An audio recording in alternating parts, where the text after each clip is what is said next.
ॐ भद्रं कर्णेभिः शृणुयाम देवाः भद्रं पश्येमाक्षभिर्यजत्राः स्थिरैरङ्गैस्तुष्टुवागुंसस्तनूभिः व्यशेम देवहितं यदायुः स्वस्ति न इन्द्रो वृद्धश्रवाः स्वस्ति न पूषा विश्ववेदाः स्वस्ति नस्तार्क्ष्यो वरिष्ठनेमिः स्वस्ति नो बृहस्पतिर्दधातु।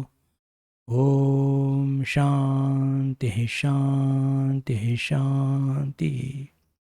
ॐ आप्यायन्तु ममाङ्गानि वाक्प्राणः चक्षुश्रोत्रमथो बलमिन्द्रियाणि च सर्वाणि सर्वं ब्रह्मोपनिषदं माहं ब्रह्म निराकुर्यां मा ब्रह्म निराकरोद निराकरणमस्तु निराकरणमेस्तु तदात्मनि यनिरते उपनिषत्सु धर्मास्ते मयि सन्तु ते मयि सन्तु। ॐ शान्तिः शान्तिः शान्तिः। स्थापकाय च धर्मस्य सर्वधर्मस्वरूपिणे अवतारवरिष्ठाय रामकृष्णाय ते नमः। जननीं शारदां देवीं रामकृष्णं जगद्गुरुं पादपद्मे तयो श्रित्वा प्रणमामि मुहुर्मुहुः। नमः श्रीयतिराजाय विवेकानन्दसूरये सच्चित्सुखस्वरूपाय स्वामिने तापहारिणे स्वामिने तापहारिणे। नमस्कार बंधू भगिनींनो, श्रीरामकृष्ण लीला प्रसंगाच्या 78व्या वर्गामध्ये आपल्या सर्वांचं मनपूर्वक स्वागत. मागच्या वर्गात आपण काय चर्चा केली त्याची थोडीशी उजळणी करून घेऊ. भगवान श्रीरामकृष्णांच्या मधुर भावातली साधना हा आपला विषय होता आणि आज बहुतेक करून भगवान श्रीरामकृष्णांची ही जी मधुर भावाची साधना हा जो अध्याय हा पूर्ण जवळपास होणार. कदाचित थोडा आवश्यकता असेल तर 5 मिनटं मी एक क्लास हा थोडासा लांबवेन, कारण की याच्या पुढची जो अध्याय आहे भगवान श्रीरामकृष्णांची वेदांत साधना, आणि जसं आपण चिंतन केलं आहे, वाचलं आहे की भगवान श्रीरामकृष्णांना एक भाव सुरू असताना दुसरा भाव जर त्यांच्या पुढे दुसऱ्या भावाचं काही गीत कोणी गायलं किंवा ते मुळीच आवडायचं नाही, आणि विशेष करून मधुर भावाच्या साधनेच्या म्हणजे मध्येच त्याला संपवून आणि अचानक वेदांत साधनेवरती यायचं ते म्हणजे फारच एकदम आगळं वेगळं होऊन जाईल आणि आपल्यालाच ते थोडंसं त्रासदायक होणार, तर ठाकूरांना किती त्रासदायक होईल याची कल्पना करा. असो तर मागच्या वर्गात आपण जी चिंतन केलं होतं की मधुर भावाची साधना म्हणजे काय, की भगवान श्रीरामकृष्णांनी स्वतःवर स्त्री होण्याचा आरोप केला आणि फक्त आरोप केलाच नव्हे तर त्यांनी स्त्री वेशात ते 6 महिने सातत्याने ते वावरले. मथुरबाबूंनी त्यांना अनेक महागड्या बनारसी शालू इत्यादी सगळं आणून दिलं होतं. एवढंच नव्हे तर त्यांना दागिने, सोन्याचे दागिने सुद्धा आणून दिले होते. काही लोकांनी त्याच्यावरती टीका टिप्पणी केली, पण मथुरबाबूंनी त्याच्याकडे मुळीच लक्ष दिलं नाही.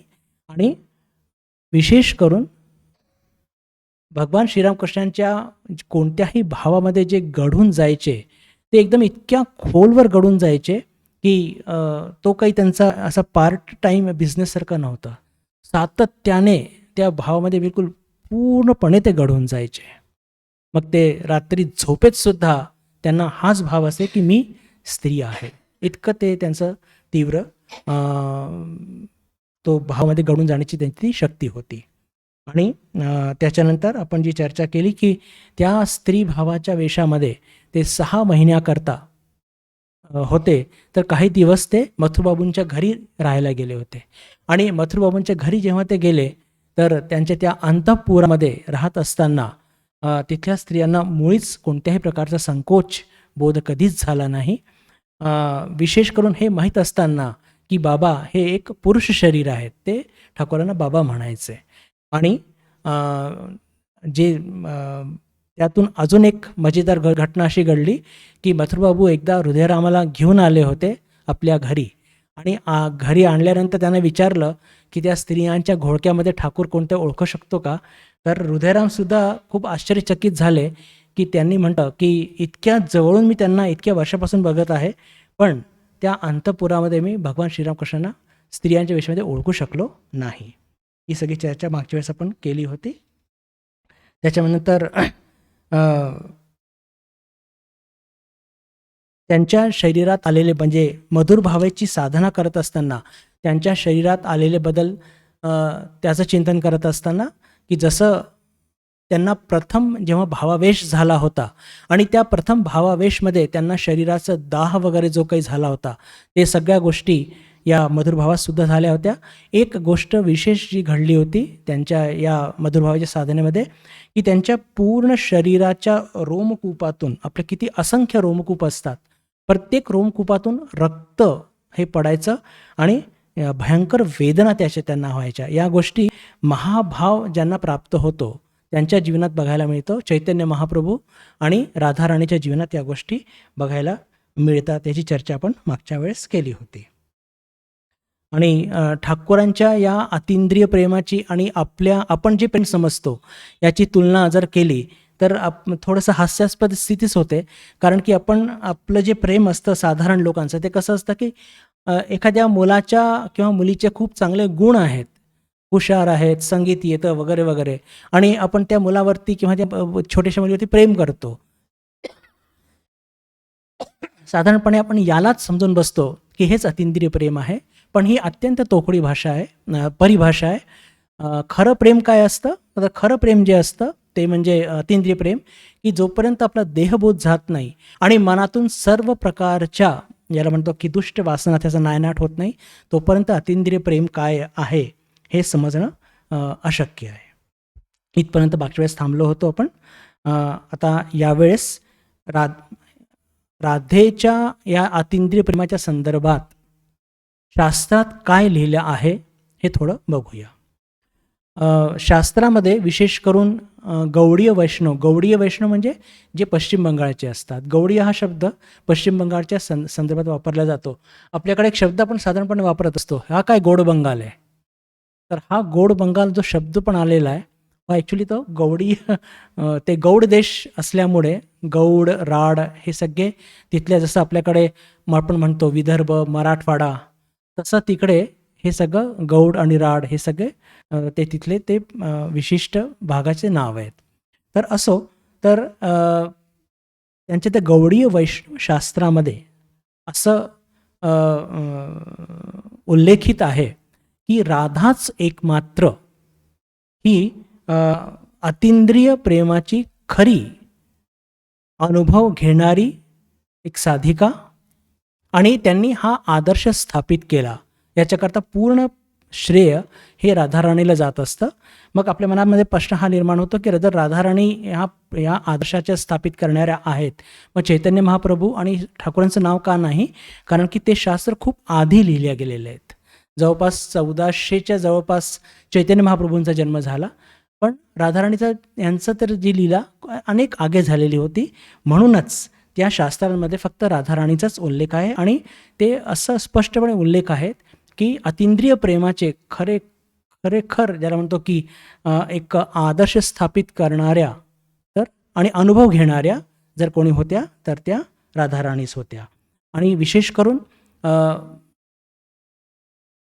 भगवान श्रीरामकृष्णांनी पण म्हटलं आहे की जोपर्यंत आपले हे अष्टपाश संपूर्णपणे त्याचा नाश होत नाही तोपर्यंत ईश्वर दर्शन होत नाही.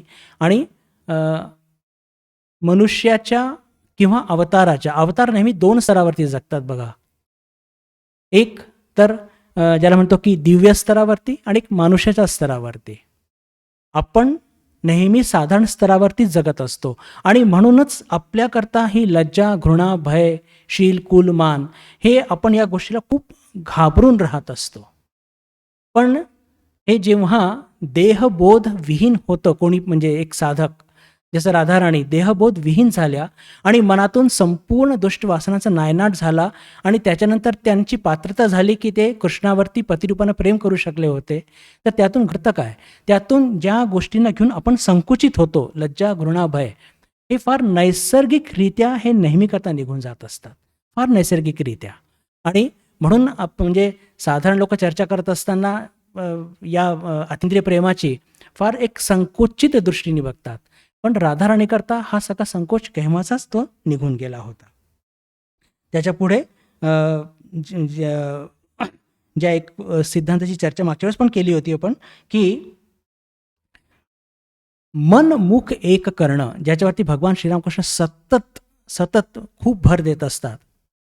तर जोपर्यंत हा संकुचित भाव निर्माण का होतो, कारण की जोपर्यंत मन शुद्ध होत नाही त्या देहामध्ये शुद्धता येत नाही.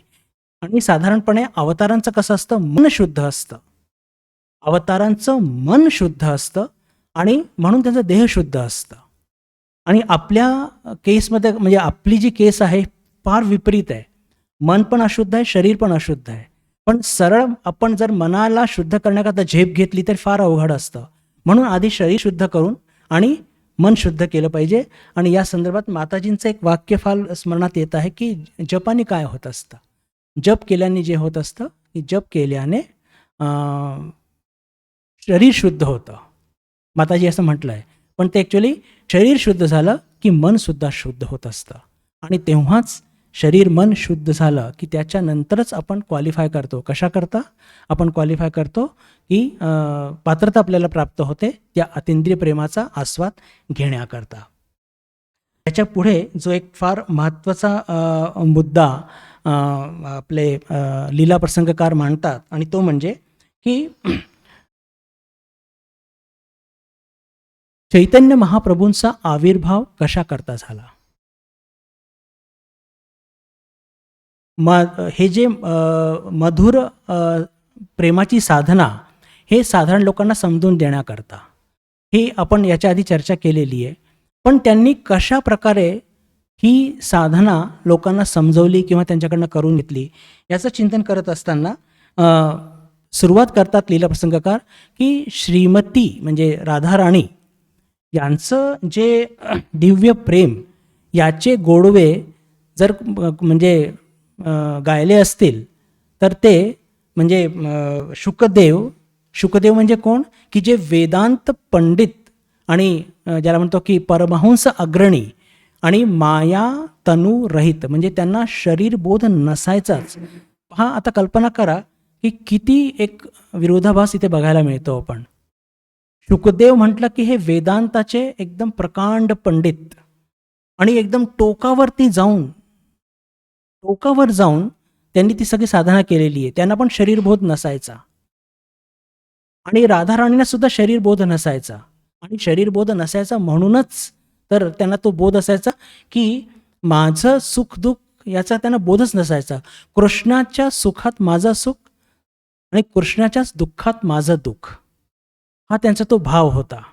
आणि इथे जेव्हा आपण हे वाचतो, लीला प्रसंगकार म्हणतात की शुकदेव हे त्यांनी राधाच्या भक्तीची त्यांनी गोडवे गायलेत.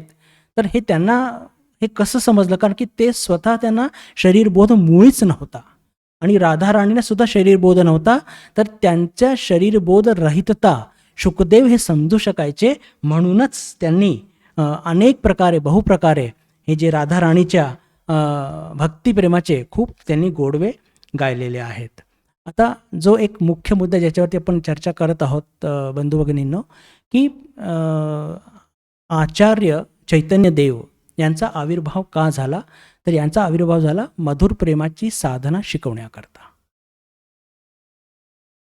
मधुर प्रेमाची साधना शिकवण्याकरता. आणि याच्या पुढे लीला प्रसंगकार असं लिहितात की वैष्णव शास्त्रात असं लिहिलेलं आहे की त्यांच्याच ठाई म्हणजे आचार्य चैतन्य देव, प्रभू चैतन्य देवांच्या ठाई कृष्ण सुद्धा होते आणि राधा सुद्धा होत्या. कशा अर्थाने? की त्यांचं शरीर हे राधारूपी होतं, पण त्या शरीराच्या आत जे होतं ते कृष्ण होतं. त्यांच्या शरीराच्या आत जे होतं ते कृष्ण होतं, पण त्यांचं शरीर हे होतं राधारूपी होतं. आणि म्हणूनच ते अत्यंत, ज्याला म्हणतात की दिसायला अत्यंत सुस्वरूप होते, अत्यंत सुस्वरूप होते.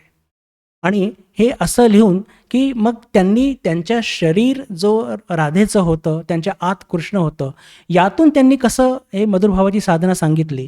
तर हे सिद्ध करत असताना लीला प्रसंगकार लिहितात की जे महाभाव प्राप्त झाल्यानंतर राधेच्या शरीरावरती जे महाभावाचे लक्षण हे सगळे दिसायचे, ते सगळेच्या सगळे लक्षण या चैतन्य महाप्रभूंच्या शरीरावरती सुद्धा दिसायचे. जे लक्षण राधेच्या शरीरावरती 19 महाभाव प्राप्त झाल्यानंतर जे त्यांना म्हणजे परिलक्षित व्हायचे, जे शरीरामध्ये बदल दिसायचे, ते सर्वच्या सर्व भाव चैतन्य महाप्रभूंच्या शरीरावरती सुद्धा दिसायचे. आणि म्हणूनच ह्याही एका सिद्धांताच्या आधारवरती हे सांगू शकतो की त्यांच्या शरीरामध्ये आत जे होतं ते श्रीकृष्ण होते, पण बाहेर जे होतं ते ती राधा होती. आणि एकाच आधारवरती, एकाच शरीरामध्ये हे दोन्ही असल्याने, त्यांना ही मधुरभावाची साधना समजवणं सामान्य लोकांना हे फार सहज आणि सोपं झालं. आता सामान्य लोकांना हे समजणं सध्या कलियुगामध्ये अवघड आहे, हा भाग निराळा. पण एकाच आधारवरती या दोन्ही गोष्टी असल्याने हे ते सुस्पष्ट झालं की त्या मधुरभावाची साधना सामान्य लोकांमध्ये त्याचं महत्त्व पटवून देण्याकरता ते आले होते. आणि ते त्यांच्या आतमध्ये जे होतं ते कृष्ण आणि शरीर जे होतं ते राधाचं होतं. हा मुद्दा म्हणजे मांडून लीला प्रसंगकार हे सांगू इच्छित आहेत की चैतन्य महाप्रभूंचा जन्म, त्यांनी आविर्भाव का घेतला होता. याचा पुढचा मुद्दा की भगवान श्रीरामकृष्णांनी राधिकेचे दर्शन प्राप्त करण्याकरता सुद्धा साधना केली होती. राधिकेचं दर्शन प्राप्त करण्याकरता साधना भगवान श्रीरामकृष्णांनी का केली? कारण की हा त्यांचा परमविश्वास होता की भगवान श्रीकृष्ण हे राधाच्या प्रेमाने बांधल्या गेलेले आहेत, आणि जोपर्यंत राधा हे इंगित करत नाही किंवा ती परवानगी देत नाही, भगवान श्रीकृष्ण हे दर्शन देणार नाही. जसं कधी कधी गमतीने पण म्हणतो की आपण दर्शनाला जातो शिवाच्या, तर बाबा आधी नंदीला प्रणाम करा, त्या नंदीला जरा शांत करा, त्याला संतुष्ट करा. नंदी जर संतुष्ट झाला तर शिवाचे दर्शन लाभतील. तर तसंच त्याच धर्तीवरती की आधी राधा राणीचं दर्शन प्राप्त करा, तिची कृपा प्राप्त करा. तिची कृपा प्राप्त झाली की भगवान श्रीकृष्णाचे दर्शन हे प्राप्त होणं त्यात काही फारसं अवघड नाही आहे. आणि म्हणूनच भगवान श्रीरामकृष्णांनी जेव्हा ते स्त्री वेशात होते आणि मधुरभावाची साधना करत होते, तर त्यांनी स्वतःवरती मी राधा राणी आहे याचा आरोप केला. आणि तो आरोप इतका तीव्र होता की त्यांना ते दर्शन राधा राणीचे लाभले.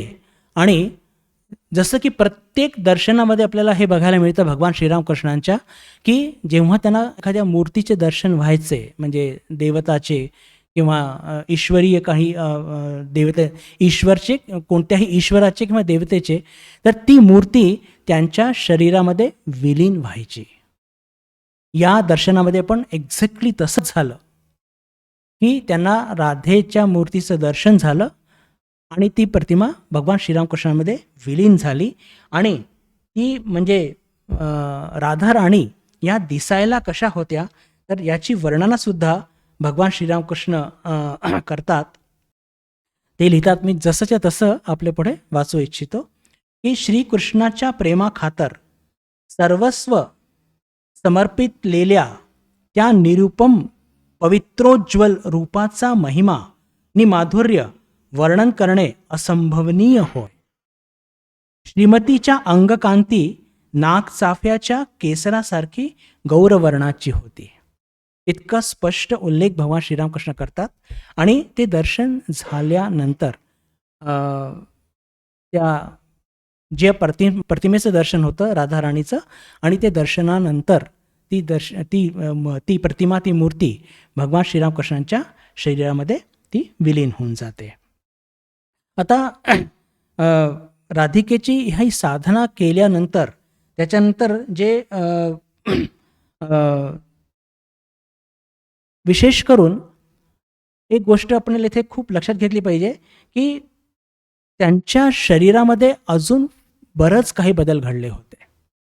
6 महिन्याच्या या सातत्याने त्या जेव्हा एका दिव्य भावात होते, आणि आपण बघतो की जेव्हा त्यांनी दास्य भावातून म्हणजे हनुमंताच्या भावातून भगवान श्री प्रभू रामचंद्रांची साधना केली होती त्यांना दर्शन प्राप्त करण्याकरता, तेव्हा त्यांचं वागणं, चालणं, बोलणं हे पूर्णपणे बदलून गेलेलं होतं.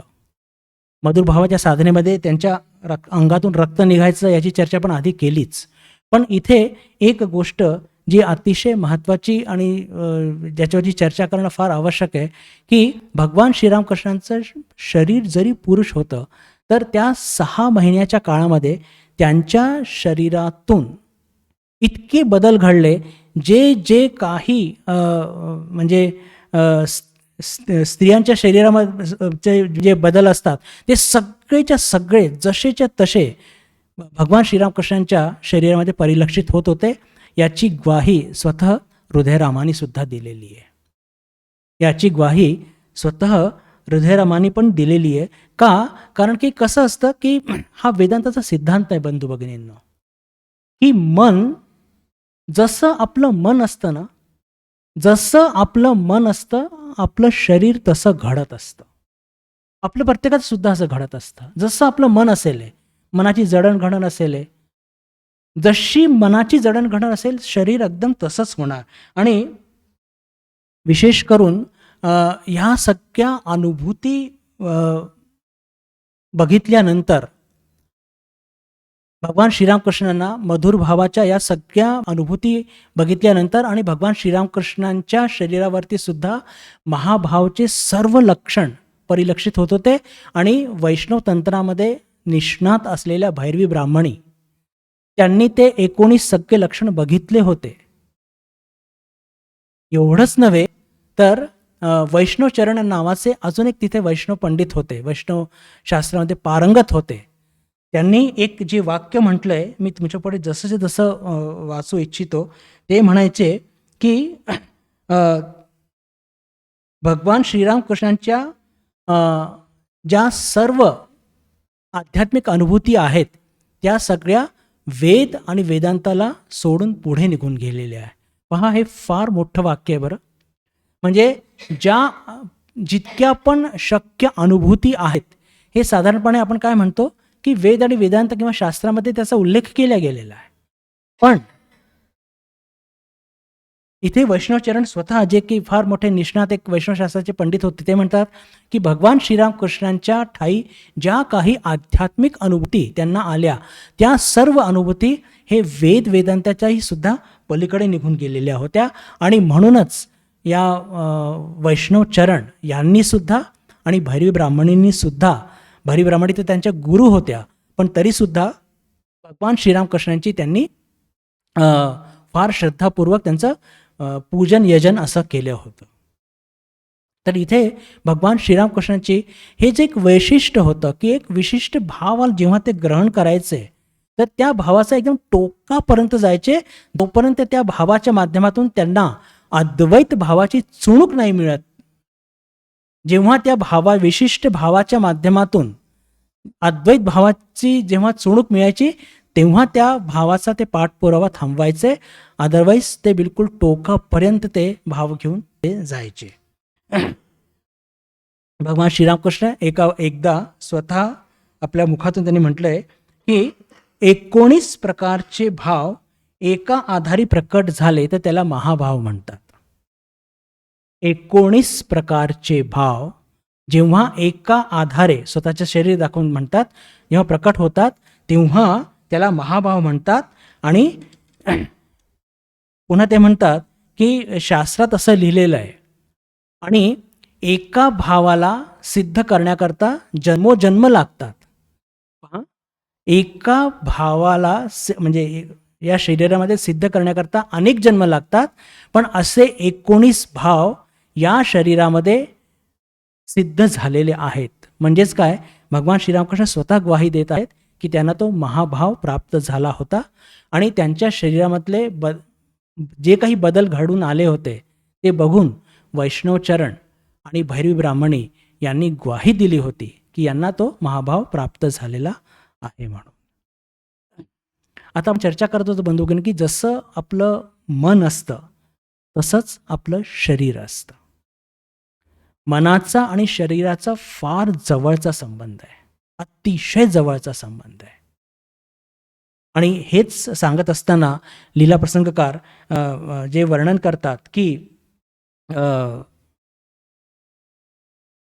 समजा ठाकूरांचं जे मन आहे आणि त्या मनामध्ये इतकी काही एक शक्ती होती की जेव्हा ते एका विशिष्ट भावाला घेऊन काही चिंतन करायचे, एका विशिष्ट भावाला घेऊन, एक विशिष्ट देवताला घेऊन चिंतन करायचे, तर त्यांचं मन इतर सर्व गोष्टीपासून पूर्णपणे तिथून निघून त्या फक्त विशिष्ट भावामध्ये किंवा विशिष्ट देवतेवरतीच आकर्षित व्हायचा. आणि त्यांच्या त्या मनातून इतकी जबरदस्त शक्ती प्रकट व्हायची, इतकी जबरदस्त शक्ती प्रकट व्हायची की त्यांचं शरीर त्या प्रकारचं होऊन जायचं. आपण जे आता चर्चा केली की त्यांच्या म्हणजे पुरुष शरीर असून सुद्धा स्त्री शरीराचे वैशिष्ट्य त्यांच्या शरीरात परिलक्षित होत होते. याचं हे कारण भगवान आपले लीला प्रसंगकार सांगत आहे की जसं आपलं मन असतं तसं आपलं शरीर बनत असतं. हे जो वेदांत सिद्धांत ठाकूरांच्या जीवनामध्ये स्पष्टपणे बघायला मिळतोय. आणि म्हणूनच हे जे वैष्णवचरण त्यांना हे म्हणायला बाध्य झाले. ते असं म्हणायला बाध्य का झाले की म्हणजे भगवान श्रीरामकृष्णांच्या सगळ्या अनुभूती हे वेदांताच्या पलीकडे निघून गेलेले आहे. का? कारण की त्यांच्या शरीरामध्ये तसे बदल त्यांना बघायला मिळाले होते. पुरुष शरीर असून स्त्रियांचे सगळे लक्षण त्यांच्यामध्ये परिलक्षित होत होते. जेव्हा ते दास्य भावामध्ये आपण आत्ताच चर्चा केली की बिलकुल चालताना एखाद्या माकडासारख्या उडी मारून मारून चालायचे, किंवा फळं खायचे तर बिलकुल म्हणजे सालासकट ते फळं खाऊन घ्यायचे. या सगळ्या गोष्टी त्यांच्या जीवनात आपल्याला बघायला मिळालेल्या होत्या. आपल्या जीवनात काय होत असतं की आपलं मन एककेंद्रित होतं, पण साधारणपणे विषयांवरती होतं. आवडत्या विषयांवरती जेव्हा मन केंद्रित होतं तेव्हा काय होतं की आपल्या मनातली सगळी शक्ती त्या विषयावरती लागते आणि बाकी इतर गोष्टीपासून आपलं मन खेचून घेत असतो.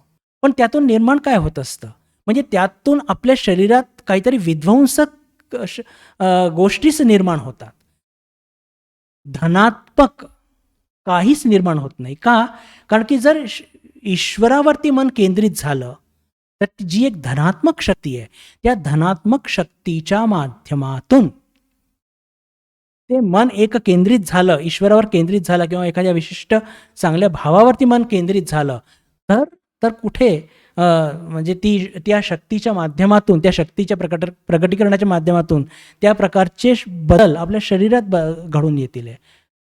पण जेव्हा आपण साधारण जीव आहोत, आपल्या ईश्वरावरती इतकं मन केंद्रित होत नाही, पण विषयावरती होत असतं, तर त्यातून शक्ती निर्माण तर होत नाही, पण शक्तीचा विध्वंस मात्र होत असतो.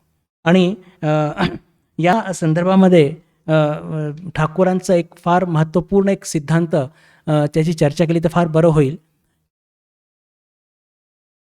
जेव्हा आपण ठाकूरांच्या वचनामृतांना वाचतो तर प्रत्येक वेळेस ठाकूर काय बोलतात, म्हणजे सदैव भक्तीची चर्चा करत असतात.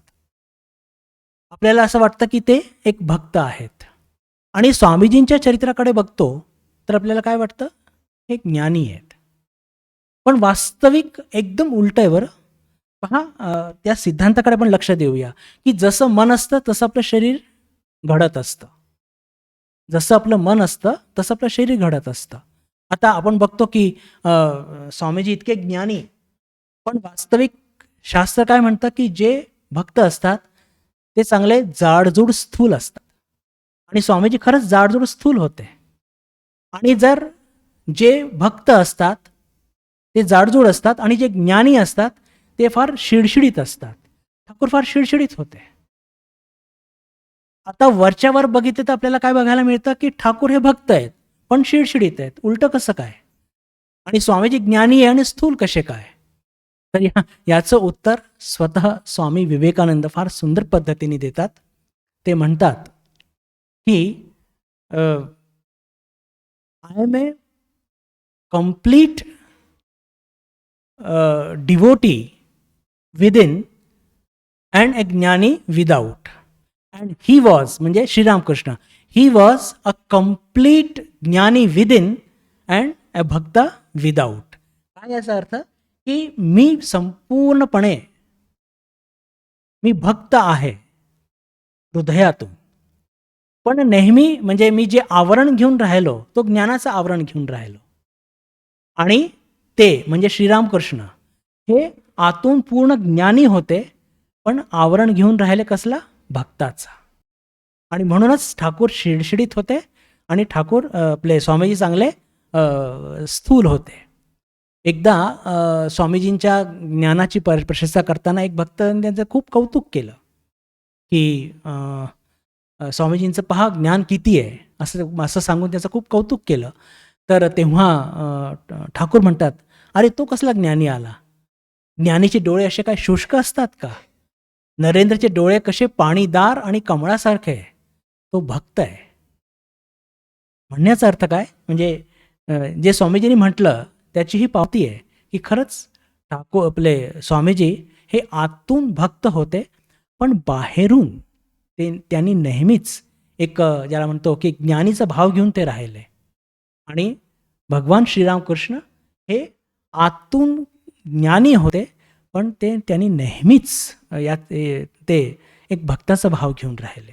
तर हे जे वेदांताचा सिद्धांत इथे हा सिद्ध होत असतो की जसं आपलं मन असतं तसं आपलं हे शरीर बनत असतं.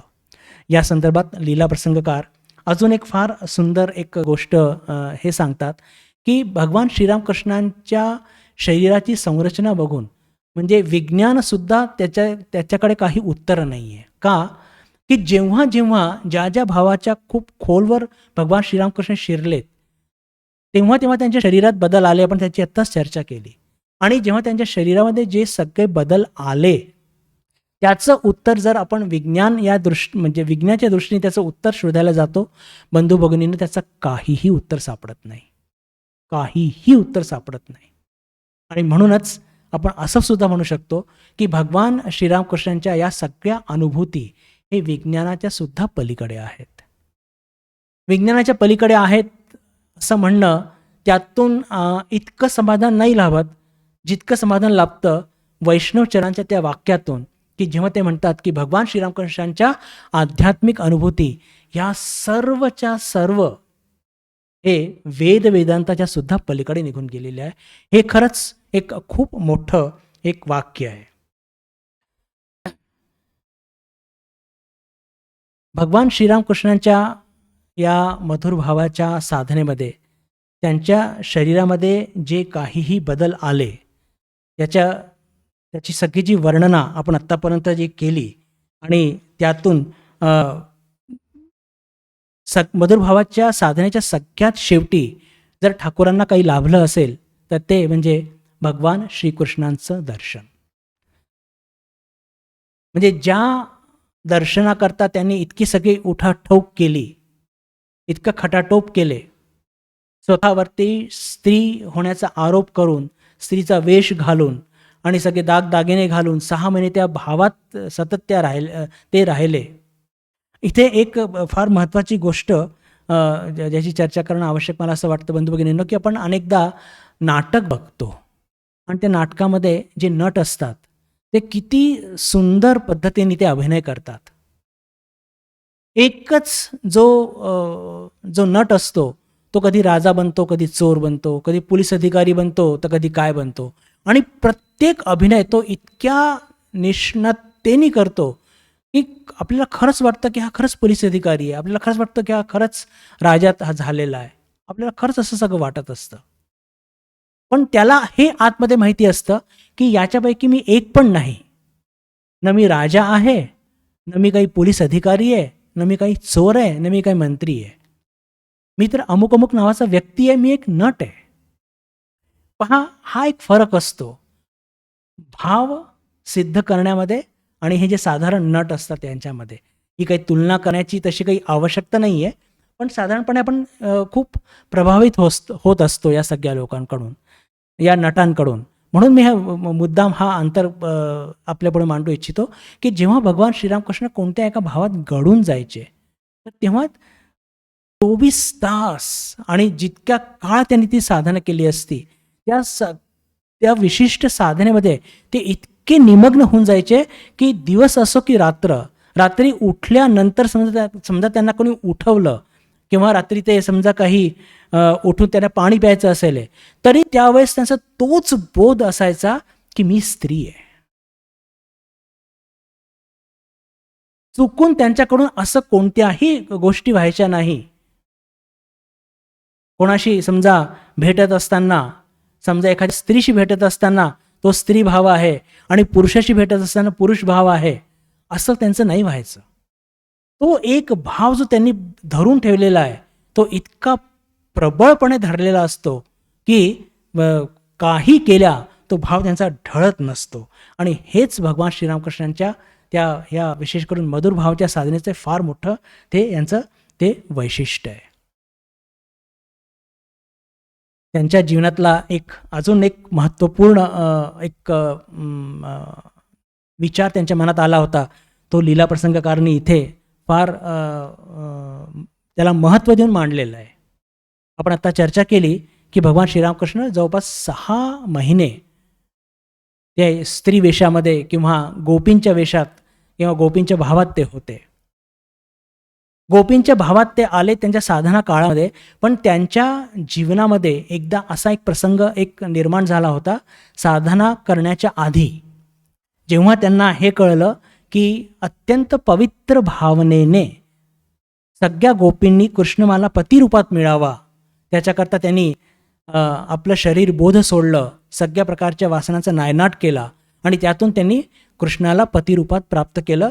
तर भगवान श्रीरामकृष्ण तेव्हा त्यांची साधना सुरू झाली नव्हती, पण ते यौवन काळामध्ये त्यांचं पदार्पण झालं होतं, जेव्हा 18 वर्षाचे होते. आणि अजून साधना काळ सुरू झालेला नाही आहे, बरं लक्षात घ्या, अजून साधना काळ सुरू झालेला नाही आहे. आणि त्यांनी हे ऐकलंय मात्र की अशा पद्धतीने गोपींनी कृष्ण आपल्याला पतिरूपात प्राप्त व्हावा म्हणून आपला सगळं शरीर बोध हा संपूर्णपणे घालवला होता. तर भगवान श्रीरामकृष्ण इतके प्रभावित झाले होते आणि हे ऐकून त्यांच्या मनात ही इच्छा निर्माण झाली की मी सुद्धा तशीच साधना करीन. पण आणि त्यांना त्यावेळेस वाटू लागलं होतं असं की हे त्यांचं पुरुष शरीर अशा प्रकारची साधना करण्यामध्ये त्यांना एक फार मोठा अडथळा आहे. म्हणून तेव्हा ते कल्पना करू लागले, पहा फार मजेशीर गोष्ट आहे, तेव्हा ते कल्पना करू लागले काय की जर मला फिरून पुढचा जन्म घ्यावा लागला, या घटनेची क्रोनॉलॉजी लक्षात ठेवा. साधना काळ सुरू झालेला नाही, मी पुन्हा सांगतो, साधना काळ सुरू झालेला नाहीये, पण त्यांना गोपींच्या प्रती केवढा म्हणजे आदराचा भाव होता की जेव्हा त्यांनी हे ऐकलं की गोपींनी कृष्णाला पतिरूपाने प्राप्त केलं, आपलं देहबोध विसरून, आपल्या सगळ्या दुष्ट वासनाचा नायनाट करून, तर ठाकूर विचार करू लागले 18 वर्षाचे असताना की जर मला फिरून जन्म घ्यावा लागला तर मी एका चांगल्या कुळातली सुस्वरूपा मुलगी म्हणून जन्माला येईन. एखाद्या चांगल्या घरातली मुलगी, कुलीन घरात मुलगी जन्माला येऊन सुस्वरूपा असणार, माझे लांब सडक केस असणार, सगळी वर्णन आहे बरं, माझे चांगले लांब सडक केस असणार आणि मी बालविधवा असणार. मी बालविधवा असणार, माझे लांब सडक केस असतील, मी एका झोपडीमध्ये राहणार, झोपडीच्या बाजूला माझी शेती असणार, मला माझा साथ सांभाळ करण्याकरता एक सांभाळकर्त्री, एक मध्यमवयीन एक स्त्री असणार, म्हातारी असणार. मी शेती करून जे काही त्यात उगवेल त्यात मी माझं भागवून घेणार. एक दुभती गाय मला पण माझ्याजवळ असणार. हे पहा काय काय सगळ्या कल्पना करत आहेत. का? त्या गोपींच्या त्या प्रेमामुळे ते इतके प्रभावित झालेले. साधना सुरू झालेली नाहीये, व्याकुळता आलीच नाहीये अजून, पण या मधुर भावाप्रती त्यांचा किती एक एक आदर होता. तर ही सगळी कल्पना त्यांनी सांगितली होती आणि लीला प्रसंगकारांनी सगळी लिहून ठेवलेली आहे की मी एका कुलीन घरातली सुस्वरूपा मुलगी असणार, मी बालविधवा असणार, माझे लांबसडक केस असणार, माझ्याकरता एक सांभाळ करणारी एक प्रौढा स्त्री असणार, माझी छोटीशी एक शेती असणार, माझी एक दुभती गाय पण असणार आणि माझ्याकडे एक चरखा पण असणार. बरं, मग एवढं सगळं असून काय करणार? पूर्ण सकाळचं माझं सगळं काम उरकल्यानंतर दुपारी मी ते चरखावरती सूत कातणार आणि कृष्णाचे भजन गाऊन कृष्णाला रिझवणार. संध्याकाळी काय करणार? संध्याकाळी गाईचं दूध मी स्वतःच्या हातून काढून, म्हणजे दूध काढून आणि तिची चांगली सुंदर मिठाई तयार करणार आणि ती मिठाई तयार केल्यानंतर मी रोज कृष्णाच्या दर्शनाकरता आक्रोश करणार, क्रंदन करणार, खूप रडणार.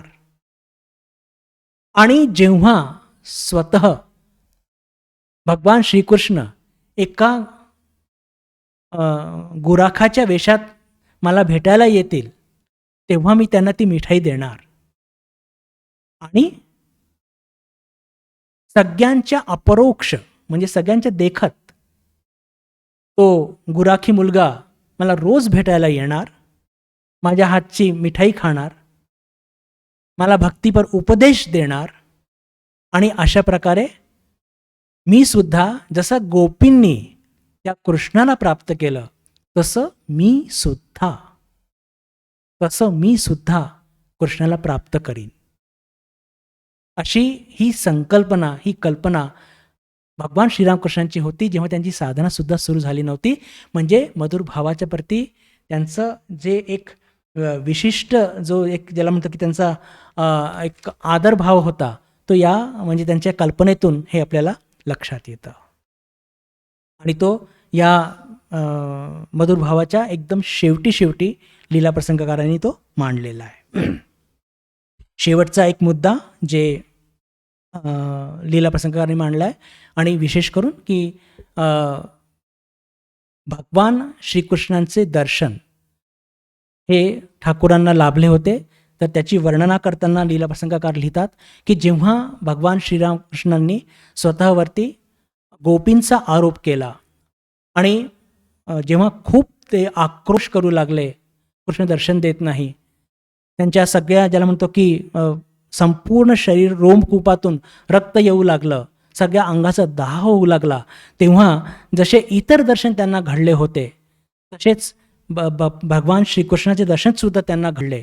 आणि पुन्हा तीच म्हणजे पद्धत तीच होती की भगवान श्रीकृष्ण त्यांना एक मूर्ती रूपात दिसले, त्यांची ती प्रतिमा त्यांना दिसली आणि ती प्रतिमा काही काळामध्येच त्यांच्या शरीरात येऊन ती विलीन झाली. लीला प्रसंगकार या दर्शनाच्या संदर्भात आठवण करून लिहितात की आता हे दर्शन सगळे त्यांना घडलेले आहेत खूप आधी आणि हे सगळे जे त्यागी शिष्य बऱ्याच काळ नंतर त्यांच्याकडे येऊ लागले.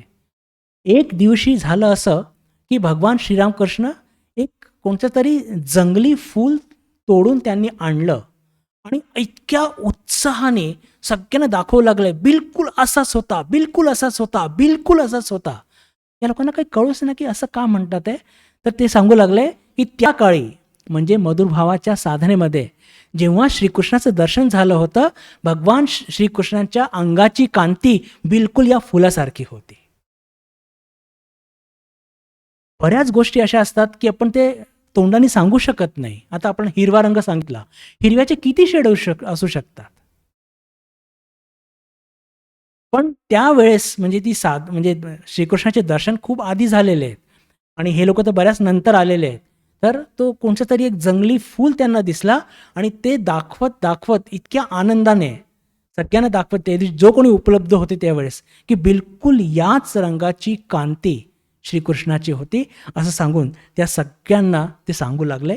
आणि भगवान श्रीकृष्णांचं हे जे दर्शन झाल्यानंतर, ती प्रतिमा त्यांच्यामध्ये विलीन झाल्यानंतर जवळपास 3 ते 4 महिने सतत भगवान श्रीरामकृष्ण हे स्वतःच्या अस्तित्वाला संपूर्णपणे विसरून मी श्रीकृष्ण आहे या भावात सदा ते वावरत. आणि एवढंच नव्हे तर त्यांना कधीकधी हे सुद्धा असा एक ज्याला म्हणतो की अनुभव येईल की त्यांच्या अवतीभोवती जे कोणी सगळे स्त्री पुरुष आहेत किंवा जे काही ते बघत आहेत, प्रत्येक गोष्ट ब्रह्मस्तंभपर्यंत हा शब्द वापरला आहे.